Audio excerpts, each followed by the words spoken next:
श्री राम जय जय राम, श्री राम जय जय राम, श्री राम जय जय राम, श्री राम जय जय राम, श्री राम जय जय राम, श्री राम जय राम। जय श्री हरि। पूज्य गुरुदेव के चरणों में बारंबार प्रणाम। साधना के पथ के प्रत्येक पथिक के लिए श्री गीता जी जीवन को संवारने वाला है। साधक को सर्वोच्च रीति से प्रभु मिलन के स्वप्न को साकार करने योग्य बनाने वाला है। अक्सर आप और मैं ये श्रवण करते हैं कि गीता भीष्म पर्व का अंश है, 700 श्लोक हैं, लेकिन आपकी और मेरी जिज्ञासा होती है कि इस भगवत गीता का सारांश क्या है? क्या है जो साधक पकड़े और उसे पकड़कर भवपार हो जाए? गीता जी का वह कौन सा ऐसा महात्म्य है? गीता जी की कौन सी ऐसी वो बात है जिसे एकमात्र आप और मैं अपने जीवन में अपनाकर प्रभुमय होने के स्वप्न को साकार कर सकते हैं?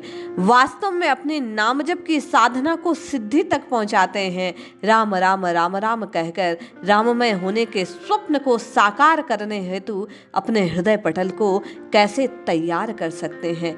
ये गीता जी आपको और मुझे कैसे राममय बना सकती है? आइए इसे श्रवण करते हैं। रामकृष्ण परमहंस के एक प्रेरक प्रसंग के माध्यम से, रामकृष्ण की वाणी से आज मैं और आप भगवत गीता का सारांश एक शब्द में पाकर उसे जीवन में अपनाकर राममय होने के स्वप्न को साकार करेंगे। एक समय रामकृष्ण परमहंस नदी के किनारे बैठे ध्यान कर रहे थे। एक शिष्य उनके पास बैठा था। शिष्य हमेशा की भांति एक सवाल पूछा करता था, जवाब मिलने पर भी कभी संतुष्ट नहीं होता। आज उसके मन में आया, क्यों ना इतने लोगों से यह प्रश्न पूछा, आज गुरुदेव से पूछ लूं।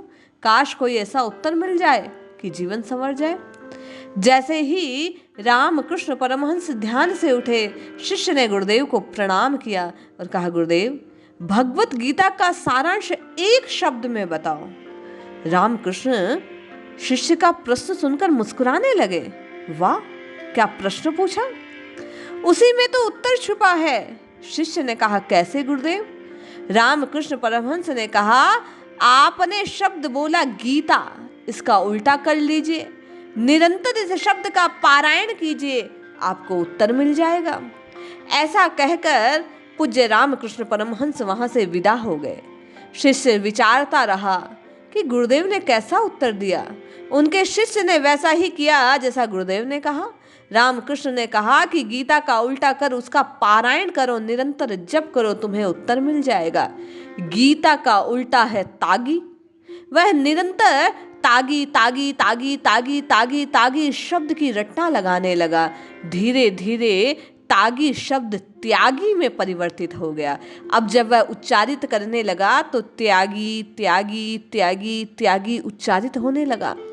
उसने अपनी ही वाणी से उच्चारित शब्द को ध्यान से सुना और एकाएक रुक गया और वह गुरुदेव के बताए हुए संकेत को समझ गया। आप और मैं भी इस संकेत को जाने तो आपका और मेरा साधना का पथ उज्जवल हो सकता है। उत्तर से संतुष्ट हो गया वह शिष्य गुरुदेव के।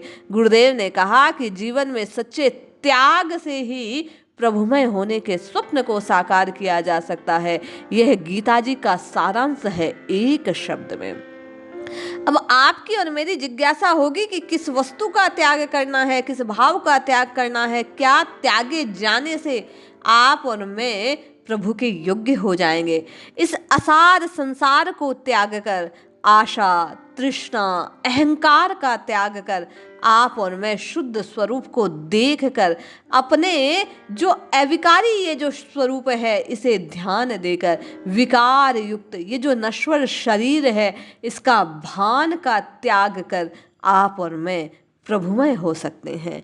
नित्य निरंतर राम राम राम राम की रटना इस प्रसंग में दिए अनुसार, जैसा रामकृष्ण परमहंस ने संकेत किया, त्याग के माध्यम से करने से, असार संसार का त्याग कर केवल और केवल सत स्वरूप परमात्मा का ध्यान लगाकर, केवल और केवल सत स्वरूप परमात्मा को अपना मानकर, केवल और केवल प्रभु को अपना जानकर जब नित्य निरंतर आप और मैं राम राम राम राम का उच्चारण करेंगे तो गीता जी के सारांश रूप जीवन में आप और मैं त्याग को अपनाकर प्रभुमय होने के स्वप्न को साकार कर पाएंगे।